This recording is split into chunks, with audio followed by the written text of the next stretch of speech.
Hello, Carrera 132, or I guess just Carrera digital people in general. I wanted to kind of go over a few things that I've run into along the way with this system and show you a couple little tips and ways I've solved a few problems. One thing you guys will notice, I'm going to give you a quick rundown of the track. Let me get these things moved out of the way.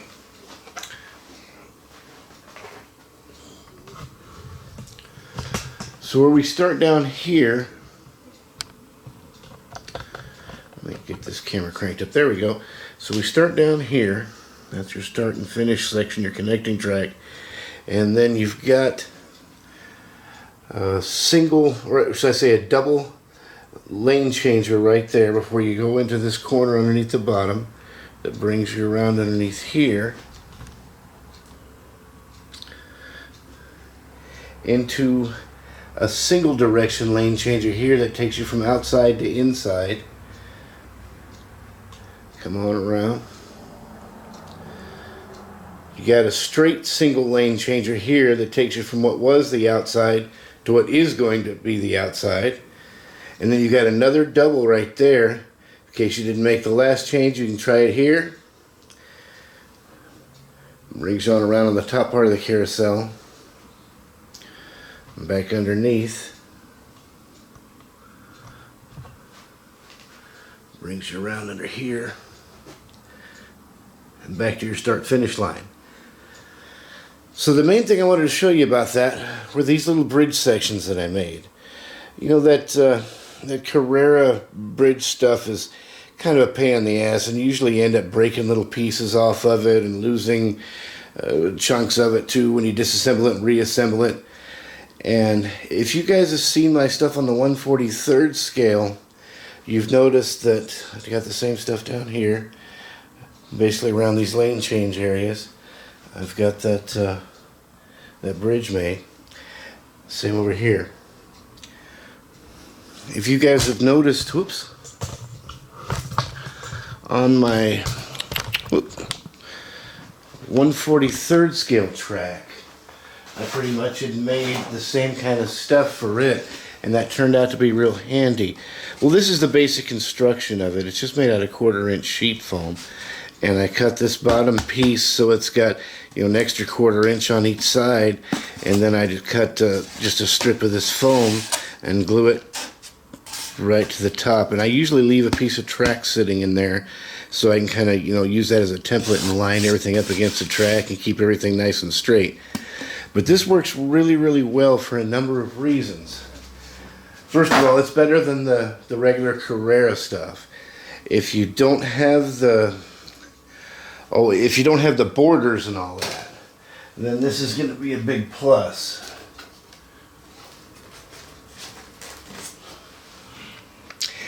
And as you've probably noticed on some of my videos, especially part of the reason that this is being done the way it is, you'll notice especially here where I've got these lane changers, that's all bridged and supported up. So if the cars tag each other and start trying to push each other off the track, they're not really going to go anywhere.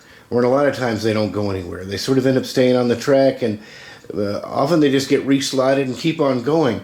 So if you're trying to run against some drone cars and stuff like that because you don't have other racers, that kind of reduces the frustration right there, because you're not constantly marshaling the drone cars. They end up fixing themselves quite often simply because of this bridge design.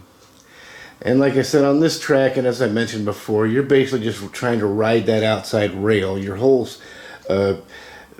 basically strategy is to get to the outside lane before you get to that carousel so you can ride that rail all the way around. And that's where having having the best railings and the best kind of stuff set up like for that is going to be a big improvement.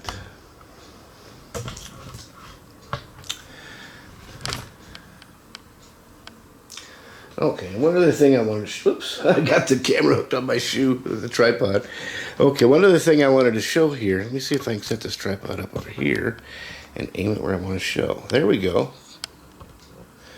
All right.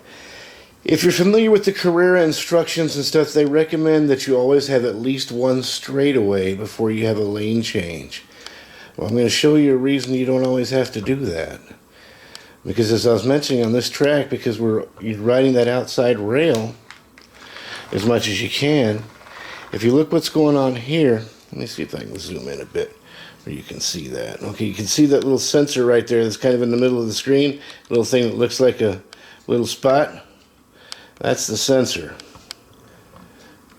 And so the problem is that these cars, if you don't have that one straight like Carrera recommends, the car could be a little bit sideways to where its light on the bottom doesn't line up with that sensor. And so that could be a problem and not allow the car to make a lane change. But here's the thing.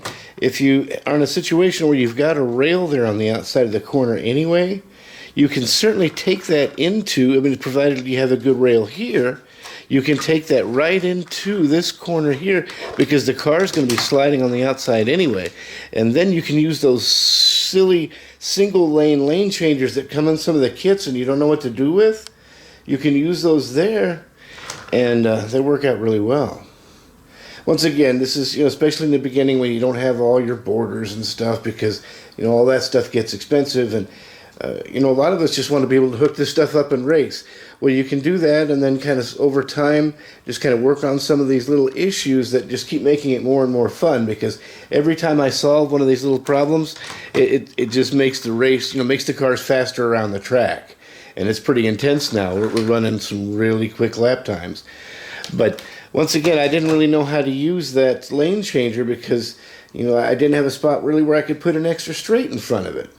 So it was just kind of a, dead-end deal. And I did the same thing down here with the curved lane changer. That's the same thing that's going on down, well, we can't see it very well from there. Let's look from over here. You can at least see it from the top. So the same thing goes on here.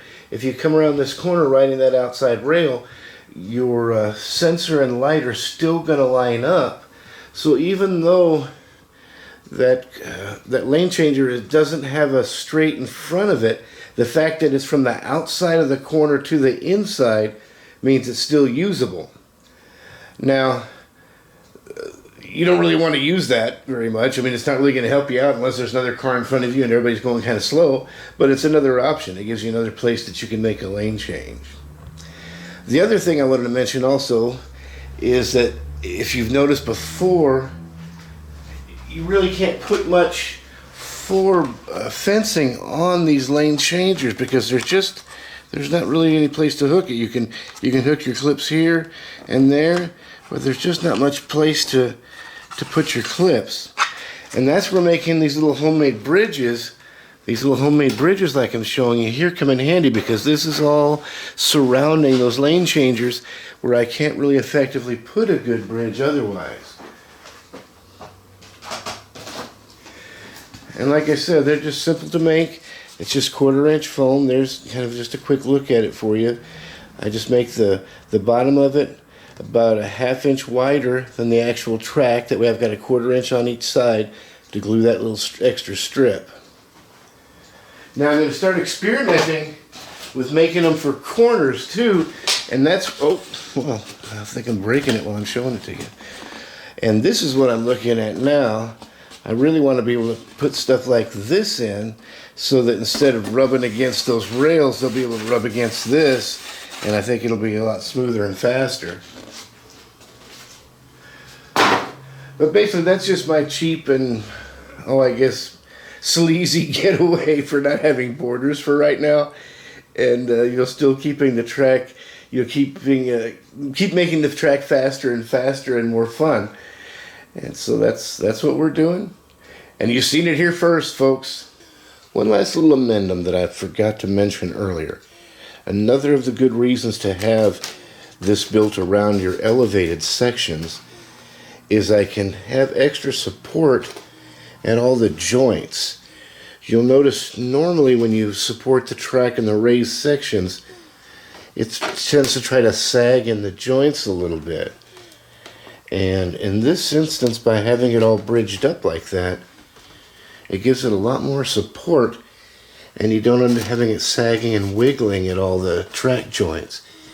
And I think, I'm pretty doggone sure that helps keep consistency of power, Because what I've noticed is when the joints get to wiggling around, I think it sort of closes up the contacts a little bit, you know, kind of keeps flexing them closed until eventually they don't flex back open enough to make as good a contact. And I think over time it just destroys the, you know, like I said, it ruins the continuity of the track. So on your raised sections, having stuff like this to really give it good support and make sure it can't wiggle around and sag at your joints is a really good thing. Well, that's about it for the spiel on the bridges. Thanks for watching.